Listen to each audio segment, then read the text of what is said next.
श्री कृष्ण कहते हैं कि इंसान को धैर्य रखना चाहिए, चाहे कुछ भी हो। धैर्य से ही हर चीज का समाधान होता है। समय व्यक्ति को आगे बढ़ना सिखाता है। समय के साथ इंसान को आगे बढ़ते रहना चाहिए। लोगों की बातों को ध्यान ना देने से अच्छा है निरंतर कर्म करते रहना चाहिए। कर्मों से ही व्यक्ति महान बनता है। परिस्थिति को लेकर नहीं बैठना चाहिए, बल्कि इंसान आगे बढ़ते रहना चाहिए। व्यर्थ चिंता करने से अच्छा है अपने काम पर ध्यान दो। जिनका इस संसार में कोई नहीं होता, इनके सर पर हमेशा कृष्ण का हाथ होता है।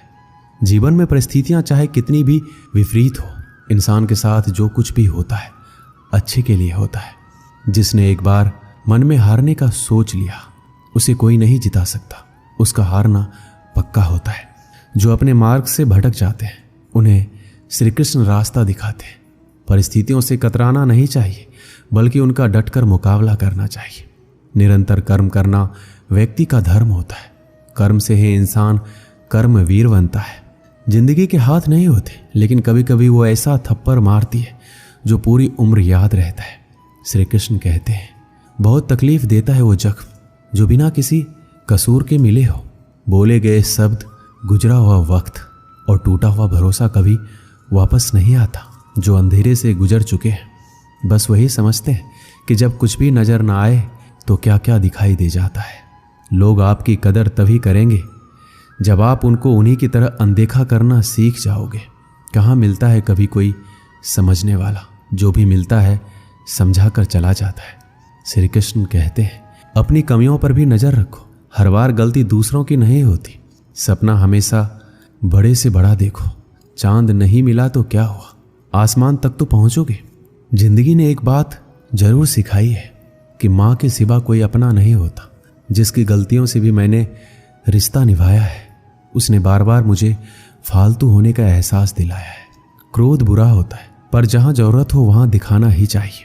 नहीं तो गलत करने वालों को एहसास कभी नहीं होगा कि वो गलत कर रहा है, और वो हमेशा आपके साथ वैसा ही व्यवहार करता रहेगा। ये दुनिया बड़ी मतलबी है, इससे अच्छाई की उम्मीद कभी मत करना। कोई भी यहाँ हमेशा के लिए साथ देने वाला नहीं है।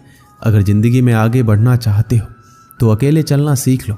रात को रो कर सोना और सुबह उठकर किसी को महसूस भी नहीं होने देना। जिंदगी ये हुनर भी सिखा देती है। अज्ञानी होना उतना शर्म की बात नहीं है जितना सीखने की इच्छा ना रखना। किसी से प्यार करो तो इतना करो कि जब भी वो तकलीफ में आए सबसे पहले उसे तुम्हारी याद आए। खुद का मान चाहते हो तो औरों का भी मान रखो। कहने को अगर जीभ मिली है तो सुनने के लिए कान भी रखो।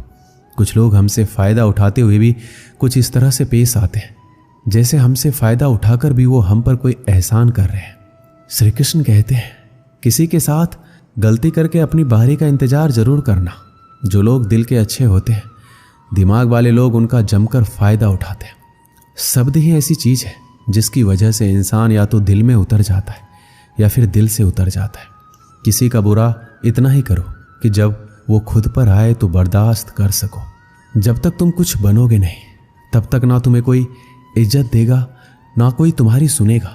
जिंदगी ने एक बात सिखाई है, दोस्ती करो या प्यार करो, लेकिन उम्मीद किसी से मत करना। रिश्तों की फिक्र करना छोड़ दो। जिसे जितना साथ देना है वो बस उतना ही साथ निभाएगा। अपनी खुशियाँ संभाल के रखिए। ये उस ताज की तरह होती है जो लोगों को बहुत चुभती है। कभी कभी दिल में तकलीफ होता है और तकलीफ देने वाला दिल में होता है। जो होकर भी ना हो उसका होना कैसा। अगर रिश्ता सिर्फ नाम का है तो उसके लिए रोना कैसा। छोटी छोटी बातें दिल में रखने से बड़े बड़े रिश्ते भी कमजोर पड़ जाते हैं। गलत सोच और गलत अंदाजा इंसान को हर रिश्ते से दूर कर देता है। दिखावे के लिए अच्छा होना बुरा होने से भी बुरा होता है। अच्छा इंसान तब बुरा बनता है जब उसकी अच्छाई का ये दुनिया मजाक बना देती है। दुनिया में सबसे खूबसूरत लोग वो हैं जो ये जान चुके हैं कि दूसरों से किसी भी तरह की उम्मीद करना बिल्कुल बेकार है। जहां इज्जत और वक्त भी मांग कर मिले, उस रिश्ते में रहना बिल्कुल भी ठीक नहीं है। आप अपने आप को दुखी बना लो या मजबूत बना लो, दोनों में मेहनत एक बराबर लगती है। अब मर्जी आपकी है, आप खुश रहना चाहते हो या दुखी रहना चाहते हो। जिसमें सच बोलने की क्षमता होती है, सबसे ज़्यादा नफरत उसी को मिलती है। किसी के अंदर प्रेम जगा कर फिर उसे छोड़ देना उसकी हत्या करने के समान है। लोहे को कोई भी नष्ट नहीं कर सकता, उसे खुद का जंग नष्ट करता है। ठीक उसी तरह इंसान को भी उसी का मन उसे नष्ट करता है और कोई भी नहीं। कभी कभी अपनी भावनाओं को ऐसे व्यक्ति पर बर्बाद मत करो जिसे आपकी भावनाओं की कोई कदर नहीं है। गैरों पर कौन गौर करता है, बात जब भी चुभती है अपनों की चुभती है। इज्जत उसकी की जाती है जो इज्जत देता है, उसकी नहीं जिसे इज्जत से बात करना भी नहीं आता। किसी इंसान के पीछे भागकर अपनी वैल्यू कम मत करो, क्योंकि जो आपका होगा वो आपको छोड़कर कहीं नहीं जाएगा। लोगों को खुश करते करते तुम्हारी जिंदगी बीत जाएगी, लेकिन आप उन्हें कभी खुश नहीं कर पाओगे। इसलिए अपने लिए, अपनी खुशियों के लिए जीना शुरू करो। हर बात को दिल पर लेना दिमाग की सबसे बड़ी बीमारी होती है। इंसान सिर्फ एक ही बात से अकेला पड़ जाता है, जब उसके अपने ही उसका साथ छोड़ देते हैं।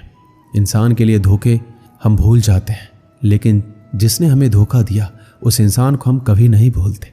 आप अपने आप को इतना व्यस्त कर लो कि चिंता करने का समय ही ना मिले। इंसान हमेशा दुख में ही सीखता है, खुशी में तो वो पिछले सबक भी भूल जाता है। ये दुनिया सिर्फ खुशी में साथ देती है, इसलिए अपने आंसुओं को छुपाना सीख लो। कहते हैं किसी को ज़्यादा सोचो तो वो सपने में आ जाता है, फिर ज़्यादा चाहने से वो ज़िंदगी में क्यों नहीं आता। केवल दो चीज़ों से इंसान सारे रिश्ते खो देता है, एक गलतफहमी और दूसरा इंसान का अभिमान। खुद को काट कर भी रख दोगे तो ये दुनिया आपसे खुश नहीं होगी। इसलिए वो करो जो आपका दिल चाहे, वो मत करो जो दुनिया चाहे, क्योंकि दुनिया की पसंद को बदलने में वक्त नहीं लगता। मेरी मानो तो अकेले ही रहो, ना कोई दिल दुखाएगा ना कोई रुलाएगा। भले ही लाखों कस्में दे दो, मगर जाने वाला कभी नहीं रुकता। कुछ दर्द ऐसे होते हैं जिन्हें हम सिर्फ सह सकते हैं, किसी से कह नहीं सकते। एक समय दो ऐसे गांव थे जहां की खुशहाली और समृद्धि हमेशा बनी रहती थी। इन गांवों का नाम था नंदी और रोहड़।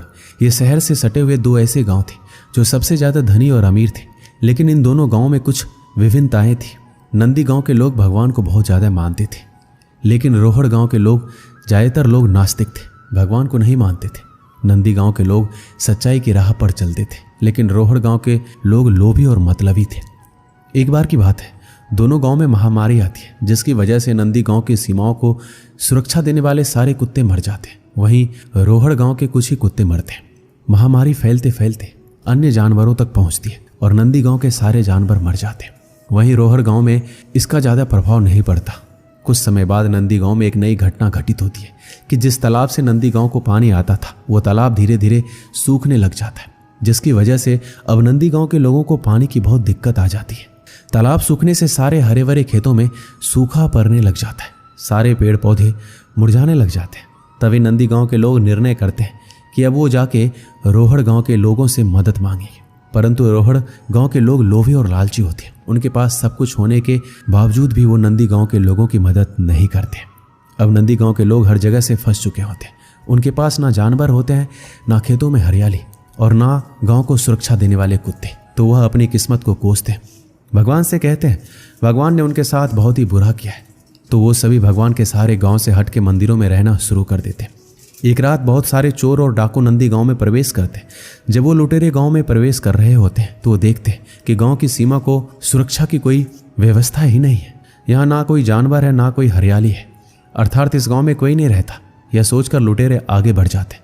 आगे बढ़कर जब वो रोहड़ गांव में पहुंचते हैं तो देखते हैं गांव के सुरक्षाकर्मी भी हैं, कुत्ते भी भौंकने लगते हैं। लुटेरे सारे कुत्ते और सुरक्षाकर्मी को मार देते हैं और देखते हैं गांव में हरियाली है, जानवर है, इंसान है। तो सारे लुटेरे गांव में फैल जाते हैं। वो सब कुछ लूट लेते हैं और सारे गांव को आग लगा देते हैं, सारे लोगों को मार देते हैं और भाग जाते हैं। अगली सुबह जब आसपास के गांव वालों को इसका पता चलता है कि रोहड़ गांव में अब कोई नहीं बचा, पूरा गांव शमशान बन चुका है और नंदी गांव में किसी को हानि तक नहीं पहुंची, तो नंदी गांव के लोगों को समझ आता है कि भगवान ने उनके लिए जो भी दिक्कतें और परेशानियां दी थी उनमें उनका ही भला था। अर्थात जो होता है अच्छे के लिए ही होता है। इस कहानी से हमें यह सीख मिलती है कि हमारे जीवन में जो कुछ भी अच्छी या बुरी घटनाएं होती है उनके पीछे भगवान ने आपके लिए कुछ बेहतरीन और बड़ा सोचा होता है। बस शर्त है आप खुश रहिए। दोस्तों, इस वीडियो में बस इतना ही। मिलते हैं अगले वीडियो में। अपना ख्याल रखिएगा। जय श्री कृष्ण।